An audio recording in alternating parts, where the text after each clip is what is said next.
Nayeem హిస్టరీని crime బాయ్గా నిర్మించిన కట్ట శారద గారు నిర్మాత. ఎన్నో మంచి సినిమాల్ని అందించిన డైరెక్టర్ భరత్ గారు దీనికి డైరెక్టర్ గారు.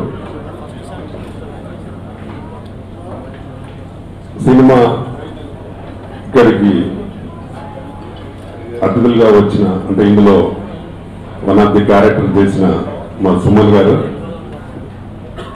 లొకేషన్కి వెళ్తే వారు సేమ్ ముస్లిం లాగానే ఉండే నేను అక్కడికి వెళ్ళినప్పుడు వారు.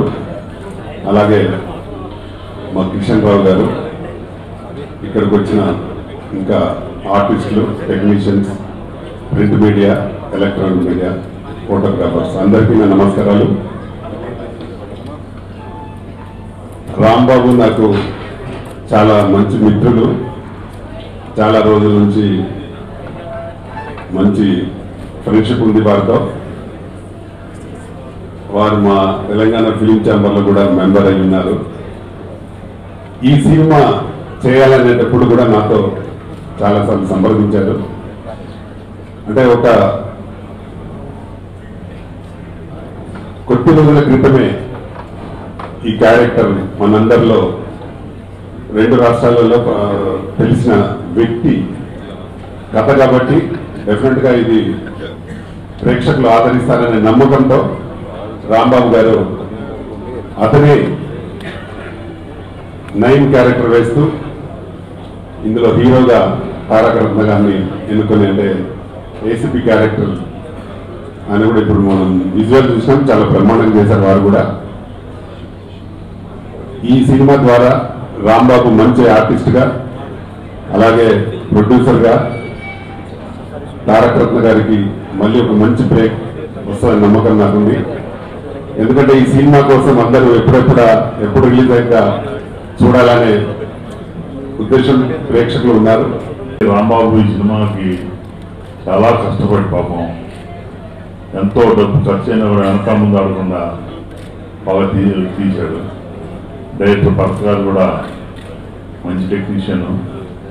నాది దీంట్లో నక్సలైట్ క్యారెక్టర్. ఈ సినిమా డెఫినెట్గా ఇది వాంటెడ్ సబ్జెక్టు, వెరైటీ సబ్జెక్టు, జరిగింది కాదు కాబట్టి ప్రజలు దానికోసం వెయిట్ చేస్తున్నారు. ఈ సినిమా బాగా ఆడాలని ఆ భగవంతుడి దయవల్ల ఫైనాన్షియల్గా రాంబాబు బాగా సెటిల్ అవ్వాలని మనస్ఫూర్తిగా కోరుకుంటున్నాను. డైరెక్టర్ భరత్ గారికి కూడా మంచి బ్రేక్ రావాలని, మిగతా ఆర్టిస్ట్ అందరికి మంచి పేరు రావాలని మనస్ఫూర్తిగా కోరుకున్నాను. ఈ సినిమా షూటింగ్ సినిమా తీకి ముందు నుంచి రాంబాబు నాతో డిస్కస్ చేసేవాడు. అండ్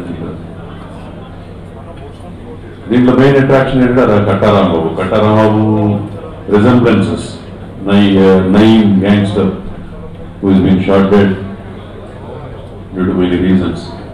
ఆయన పోలికలు ఉండటం పక్కాగా మనిషి అడ్వాంటేజ్ అయింది. సో ప్రజెంట్ ఇంకా కూడా ఆ నయీం అనేది life history whatever it's been happened న్యూస్లో ఇంకా ఉంది. So it's a hot subject. ఇవాళ కూడా ప్రజల్లో నయీం గురించి పేపర్లో రాస్తూ ఉంటారు, అది జరిగింది అని. They cannot visualize. ఆ విజువల్స్ని పిక్చరైజ్ చేసి ప్రేక్షకుల ముందుకు తీసుకొచ్చినప్పుడు audience will definitely have an interest to see the film.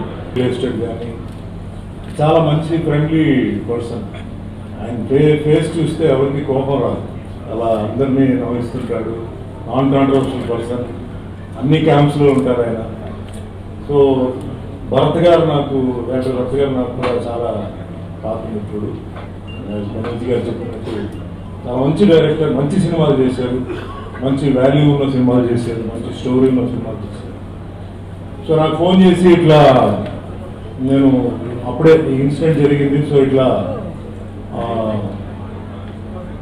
Nayeem character నేను చేస్తానంటే నాకు తెలీదు. రాంబాబు నేను చెప్పాను పర్ఫెక్ట్ క్యారెక్టర్ కట్టారాంబాబు అయితే కరెక్ట్ కదా, ఆయనే చేస్తున్నారు ఈ క్యారెక్టర్ అన్నారు. సో ఫస్ట్ ఏంటంటే ఈ సబ్జెక్ట్ డెఫినెట్లీ ఏంటంటే కొందరు తెలుసు, కొందరు తెలియదు. బట్ డెఫినెట్గా ఏంటంటే ఒక కొత్త స్టోరీ కాబట్టి దీన్ని చూడడానికి అందరికీ ఏంటంటే ఒక ఇంట్రెస్ట్ ఉంటుంది. ఏ సినిమా హిట్ అవ్వాలన్నంత కథలో కొత్తతనం కానీ ఒక కొత్త కథ ఉంటే డెఫినెట్గా ఏంటంటే సినిమా రన్ ఉంటుంది. ఇది ఒక సెన్సేషనల్ స్టోరీ. అండ్ ఇక్కడ తెలంగాణలో కొందరికి విషయం తెలుసు, మిగిలిన ఏరియాస్లో కూడా ఏంటంటే డెఫినెట్గా ఏం జరిగింది అని ఒక క్యూరియాసిటీ మీద పిక్చర్కి మంచి ఓపెనింగ్స్ వస్తుంది నమ్మకం ఉంది. అండ్ డెఫినెట్లీ సినిమా బాగా ఆడుతుంది, ఎందుకంటే అన్ని ఇన్సిడెంట్స్ మీద బేస్డ్ కాబట్టి it's okay. So first of all ఈ సినిమాని ప్రొడ్యూస్ చేసిన శారద గారికి కంగ్రాచులేషన్స్, అండ్ డైరెక్టర్ భరత్ గారికి, కెమెరామ్యాన్ శ్రీధర్ గారికి, అండ్ ఈరోజు పెళ్లికొడుకు సురేష్ చంద్ర మ్యూజిక్ డైరెక్టర్. చాలా కష్టం, ఎందుకంటే ఇలాంటి సినిమాల్లో సిచ్యువేషన్స్లో కొన్ని సాంగ్స్ని కంపోజ్ చేసి చేయాలంటే మ్యూజిక్ డైరెక్టర్ కొంచెం కష్టపడాల్సి వస్తుంది. అండ్ బాగానే ఆడియో బాగానే చేశారు. So Banerjee sir is got a long way, I think to very all the best. And మెయిన్గా మీకు టెక్నీషియన్ ఏంటంటే సినిమా బాగా ఉంటుందని నేను ఎంత నమ్మకం చెప్తానంటే ఎడిటర్ గౌతమ్ రాజు గారు ఉన్నారు. గౌతమ్ రాజు గారు మాకు ఎప్పటి నుంచో మాకు ఆయన ఎడిటర్గా పనిచేశారు. సో గౌతమ్ రాజు గారు ఏంటంటే ఒక ఎడిటర్గా కాదని ఈ himself is a good director. So picture ఎక్కడైనా ల్యాగ్ ఉంటే దాన్ని స్పీడప్ చేసి పిక్చర్ని ఫాస్ట్గా మూవ్ చేస్తారన్నమాట. సో అన్ని technical values and hero Tarak looking very nice, మంచి టఫ్ పోలీస్ ఆఫీసర్గా. సో అన్ని మంచి క్యారెక్టర్స్ ఉన్నాయి. సో నాకు ఫోన్ చేసి అడిగినప్పుడు నేను ఒకటే అడిగాను, దీంట్లో ఏంటి క్యారెక్టర్, నేను ఎవరైనా చంపాలా లేకపోతే నన్ను ఎవరైనా చంపుతారంటే రెండు లేదండి, మీరు ఒక మంచి ముస్లిం అడ్వైజర్గా ఆయనకి అంటే జరిగిన స్టోరీలోనే ఒకరు ఉన్నారు, ఆ క్యారెక్టర్ ఉన్నారు. సో ఒక మంచి ముస్లిం క్యారెక్టర్ ఉన్నప్పుడు నేను వెంటనే నేను చేస్తాను, ఎందుకంటే ఒక మంచి దీంట్లో ఒక మంచి ముస్లింగా మంచి అడ్వైజ్ ఇస్తున్న క్యారెక్టర్, నయీంకి ఎప్పుడు ఏది చేయాలి ఏది చేయకూడదు అని చెప్తున్న క్యారెక్టర్. సో మేకప్ వేసి నేను స్పాట్లో ఉంటే చాలామంది వచ్చారు, ఇందాక గురించి చెప్పారు. గెటప్ చాలా బాగా సూట్ అయింది, అండ్ క్యారెక్టర్ కూడా ఒక మంచి క్యారెక్టర్ అది. సో ఈ నా క్యారెక్టర్ ఇచ్చినందుకు రాంబాబుకి భరత్ గారికి థ్యాంక్స్. నేను సినిమా చేస్తున్నాను అన్నానంటే ఏం సినిమా చేస్తున్నాను, నయం సినిమా చేస్తున్నా అన్నాడు. నయం సినిమా సబ్జెక్ట్ నీకెందుకే, ఏదైనా మంచి సినిమా తీసుకునేదాన్ని అన్నా. సినిమా తీయటం కాదు నేనే యాక్ట్ చేస్తా అన్నాడు. నువ్వు నయంగా యాక్ట్ చేస్తా అనగానే నా హీరోనే నయం కనపడ్డాడు. నయంకి తేడా లేదు, చాలా మోసం, అంత పర్సనాలిటీ సేమ్ అట్లాగే ఉంది. ఏదైనా కానీ చాలా ధైర్యం చేసి సినిమా తీశాడు. ఆయనకి ఈ సినిమా సక్సెస్ కావాలని, బాగా డబ్బులు కావాలని మనస్ఫూర్తిగా కోరుకుంటూ సెలవు చేస్తాను. ఈ సినిమా గురించి నేను మాట్లాడకుంటే సినిమా మాట్లాడుతుంది రిలీజ్ తర్వాత ఎక్కువ మాట్లాడదలుచుకోలేదు, ఎందుకంటే అందరూ చెప్పే విషయాలు బాగా తీసాం, కష్టపడ్డాం, ఎక్కడ కాంప్రమైజ్ అవ్వలేదు అని చెప్పాము. అవన్నీ కాదండి, డెఫినెట్గా రిలీజ్ తర్వాత ఇది చాలా పెద్ద హిట్ అవుతుంది గట్టి నమ్మకంతో ఉన్నాను. రాంబాబు గారు కానీ, రాంబాబు గారు సత్యమణి కట్టా శారద చౌదరి గారు కానీ వారు నా మీద నమ్మకం పెట్టి చాలా పెద్ద అంటే ఈ కాస్టింగ్కి పెట్టేటప్పుడు కాకుండా ఎక్కువ డబ్బు పెట్టి బాగా తీశారు సినిమా. డెఫినెట్గా ఇది సక్సెస్ అవ్వాలని, అవుతుందని గట్టి నమ్మకంతో సెలవు చేస్తాను. అక్కడి నుంచి మరి మానేశ్రీ కట్టా రాంబాబు గారు కయ్యంబాయి సినిమాని ఆడియో ఫంక్షన్ పిలవటం ఆనందదాయకంగా ఉంది. నేను మొట్టమొదటి కార్యక్రమం పాల్గొనడం ఇటువంటి ఎప్పుడు పాల్గొనలేదు. కావున సమాజానికి ఒక సినిమా అనేది మంచి మెసేజ్ ఇవ్వాలి, అది నెగిటివ్ నుంచి పాజిటివ్ తీసుకోవచ్చు. కాబట్టి ఈ సినిమా ద్వారా సమాజంలో ఎటువంటి చెడు ఉంటుంది, దాన్ని ఎలా ఎదుర్కోవచ్చు, ఎలా పరిసమాప్తి చేయవచ్చు అనే మంచి విషయాన్ని ప్రజలందరూ గ్రహిస్తారని కోరుకుంటూ ఈ సినిమా చక్కటి ప్రజా ఆదరణ పొంది విజయవంతంగా ముందుకు సాగాలని కోరుకుంటూ ఇది ఒక సక్సెస్ఫుల్ మూవీ అవుతుంది, తిరగలేదు. నేను దీంట్లో నయీం బరదర్ క్యారెక్టర్ చేశాను. That is also one of the major characters. Very good production, చాలా బాగా చేశారు టెక్నీషియన్స్ అందరికంటే ఆర్టిస్ట్గా ప్రొడ్యూసర్గా రాంబాబు చాలా కష్టపడ్డాడు. ఎక్కడ కాంప్రమైజ్ కాకుండా సినిమా తీశాడు. డెఫినెట్గా ఇది 100% సక్సెస్ అవుతుందని కోరుకుంటున్నాను. ఇట్లా నయం సినిమా చేస్తున్నాం అది ముందు వరకు చాలా నవ్వుతూ అట్లా ఉండేవారు, కానీ ఈ సినిమా చెప్పిన తర్వాత, ఈ సినిమా చేస్తున్నాం తర్వాత ఆయన చూడంగానే ఒక భయం స్టార్ట్ అయింది. బికాస్ ఆయనలో ఒక నయం చూడటం స్టార్ట్ అయిపోయింది. సో అంత సేమ్గా ఉంటారు. సో అండ్ ఫిలిం వస్తే పర్ఫార్మెన్స్ వైజ్ కానీ అంతా కూడా సూపర్గా చేశారు. పక్కా యాప్ట్గా ఉంది, చూసేటప్పుడు నవ్వుకునే సీన్స్ ఉన్నాయి, అట్లా అని చిన్న వైలేషన్ అంటే ఒక టెన్షన్ పడే సీన్స్ ఉన్నాయి. So it's a new genre, నాకైతే ఒక కొత్త జానర్ ఇది. థ్రిల్లర్స్ చేశాను, లవ్ స్టోరీస్ చేశాను, సో అన్ని డిఫరెంట్ టైప్ ఆఫ్ ఫిల్మ్స్ అన్నీ చేశాను. బట్ ఈ జానర్ అనేది డెఫినెట్లీ ఒక ఛాలెంజింగ్ నాకు. సో అట్లాగే it's super journey with director Bharat గారు, లాట్ ఆఫ్ ఎక్స్పీరియన్స్, చాలా ఫిల్మ్స్ చేశారు. సో అట్లా I learn lot much from him. And I thank all the singers, all the sound engineers and lyric writers, Srimani and Igor Asna or Ganesh, so each and everyone. నేను ఫస్ట్లో పద్మాలయ స్టూడియోలో పనిచేశానండి, camera assistant దగ్గర నుంచి. అక్కడ నాకు బాగా ఈ Rayapati Sambasivarao recommend చేయడం, శాఖపూర్ మల్లికార్జున గారు, బంగారే గారు కెమెరా అసిస్టెంట్ మీద పెట్టిన తర్వాత అక్కడి నుంచి మంచి పేరు సంపాదించుకున్నాను. ఫస్ట్ అక్కడ కెమెరా అసిస్టెంట్ చేసుకుంటూ మళ్ళీ 92లో మళ్ళీ ఉత్తరపాడుతున్నాను లక్ష్మి గారికి మాట్లాడి మా తాలూకా చిత్రాల మంచి మ్యారేజ్ చేశారు. అక్కడి నుంచి ఈ సినిమాలో కానీ రియల్ ఎస్టేట్లో కానీ పొలిటికల్గా కానీ తిరుగుతా అంచెలంచెలుగా తిరుగుతూ వచ్చానండి. తర్వాత పూరి జగన్నాథ్, ఈవెన్ నాయకులంతా నాతో క్లోజ్ ఉంటా ఉంటారండి. 2001లో సినిమా తీశాను, అనగనగా ఒక కుర్రాడు. అది పూరి జగన్నాథ్ బ్యాక్గ్రౌండ్ చేశాను సార్. తర్వాత మళ్ళీ సినిమాలో ఒక 7 సంవత్సరాల దాకా అసలు సినిమా దగ్గరికి వెళ్ళలేదండి. రియల్ ఎస్టేట్ చేసుకుంటూ ఏదో నా పని చేసుకుంటా ఉన్నానండి. తర్వాత ఇదే నయం సినిమా చేయడానికి కారణం ఏంటంటే ఒక్కొక్క కారణం అండి. ఈ నయం నేతలకు నాకు కూడా ఫోన్ చేశాడండి. నేను రియల్ ఎస్టేట్ చేస్తుంటే నా సంబంధం విషయంలో ఫోన్ చేసి మీరు కోట్లు సంపాదిస్తున్నామంట అని చెప్పి చేయగానే నేను ఇదేంటో బాబు నయం గారికి మీరు ఎవరండి అంటే నైట్ టైం ఫోన్ చేశారు సార్. చేసినప్పుడు సార్ మీరెవరు నాకు తెలియదండి అంటే, ఏమిడా ఏం మాట్లాడుతున్నావు, ఏం మీరు బాగా 200 కోట్లు సంపాదించా అంటే చిన్న నా సంబంధం లేదండి అంటే, అప్పుడు నయమనే నేను రివర్స్గా తిరిగి నేను తిట్టానండి. తర్వాత నేను రోజు పొద్దున్న నా ఇంటికి ఈ అల్లంటి దగ్గరికి వెళ్తా ఉంటాను. అట్లా మా ఫ్రెండ్ ఒకరిని ఎక్కించుకొని వెళ్తా ఉంటే నయం అంటే ఎవరైనా అడిగాను సార్. ఆయన పక్కన కాదాపురం నుంచి పక్కన ఆపాడు. ఇదేంట్రా అంటే నయం గురించి ఎందుకు అడుగుతున్నామంటే, నేను సంబంధం విషయంలో ఫోన్ చేశారు, నా నెంబర్ వచ్చేది తెలియదు, అసలు నాకు సంబంధం లేదు, నేనేదో నా వ్యాపారాలు నేను చేసుకుంటా ఉన్నానంటే, అప్పుడు కాదురా బాబు నయం అనే అతను చాలా పెద్ద వ్యక్తి, చాలా ఒక గ్యాంగ్స్టర్ లెవెల్ అంటే, అప్పుడు నెంబర్ అదే రోజు మళ్ళీ ఆ నెంబర్ ఫోన్ చేశానండి. నెంబర్ పని చేయలేదు. చేయకపోయేటప్పటికి తర్వాత సాయంత్రం దాకా ఆగి ఇక అప్పుడు అంత గ్యాంగ్స్టర్ మనకెందుకు, మన మీద లాంగ్వేజ్ సంబంధం విషయం చెప్పేసి కావుతున్నాయి.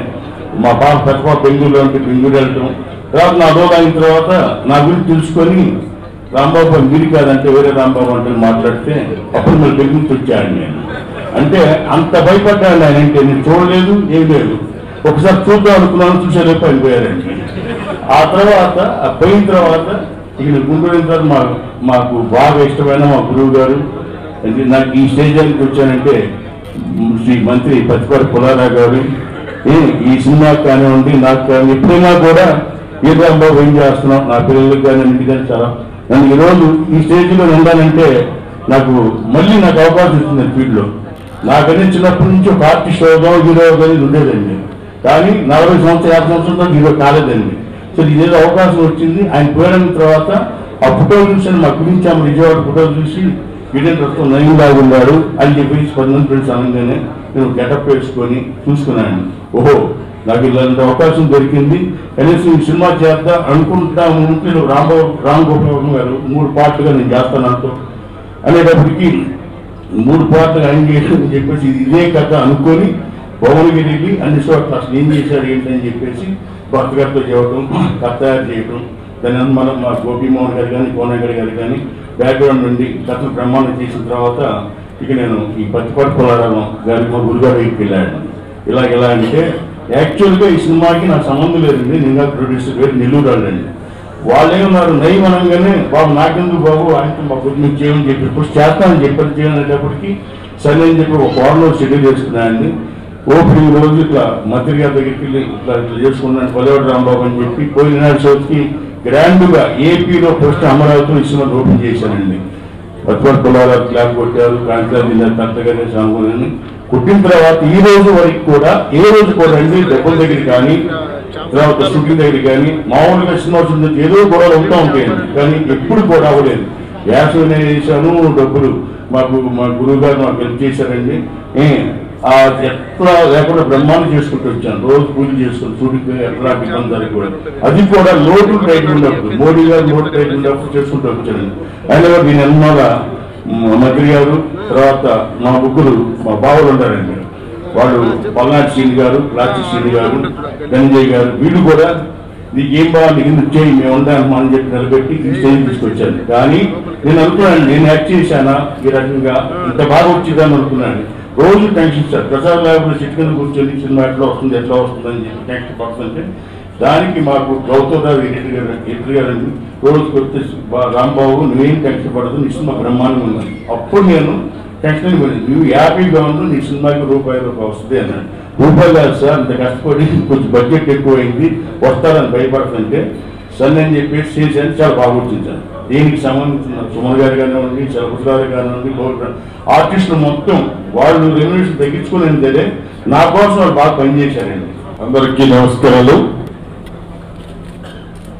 శ్రీ సాయి ఊహ క్రియేషన్స్ తొలిసారి అమరావతి రాజధానిలో తొలి సినిమా ముహూర్తం చేసినటువంటి నాకు మంచి మిత్రులు కట్టా రాంబాబు గారు, దర్శకుడు భరత్ గారు, వారిద్దరూ వారి సొంత ఊళ్ళోనే ఈ యొక్క సినిమా క్లాప్ కొట్టమని నన్ను మా కలెక్టర్ గారిని మా స్థానిక శాసనసభ్యులు శ్రవణ్ కుమార్ గారి చేతుల మీదుగా ఈ యొక్క పిక్చర్ని అక్కడే ముహూర్తం షాట్ తీసుకోవటం, కృష్ణారావు గారు కూడా హీరోగా నటించినటువంటి వారి వియ్యంకుడు.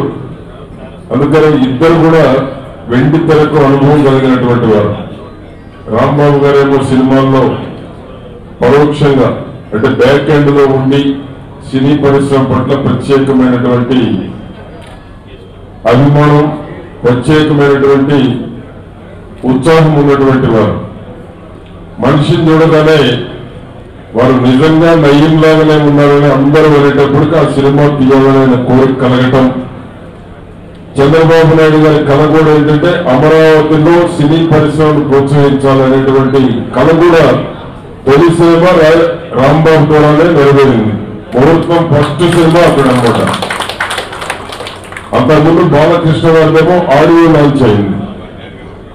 తర్వాత ముహూర్తం సినిమా ప్రారంభమైంది కయ్యం ఖాన్, అక్కడే ముహూర్తం చేయడం. భరత్ గారు మరి వారికి అన్ని నేర్పించి ఇప్పుడు డైలాగులు చెప్పాలన్నా కూడా భరత్ గారు చెప్తేనే చెప్పే పరిస్థితుల్లో రాంబాబు ఉన్నారు. ఎందుకంటే మంచి సరదా జీవితం గడిపినటువంటి రాంబాబు నయం చూడగానే కయ్యం తీసి, ఎందుకంటే ప్రజల్లో నలుగుతున్నటువంటి చర్చ కాబట్టి నయం గురించి అది ఈ తరుణంలో అయితేనే ప్రజలు దీన్ని ఆ చరిత్ర మొత్తం ఒకసారి చూస్తారు అనేటువంటి ఒక నమ్మకం, విశ్వాసంతో ఈ యొక్క సినిమాకి వారు రూపకల్పన చేశారు, ఆలోచన చేశారు. దాన్ని భరత్ గారు కూడా ప్రోత్సహించారు. శారదా చౌదరి గారేమో వారి సతీమణి.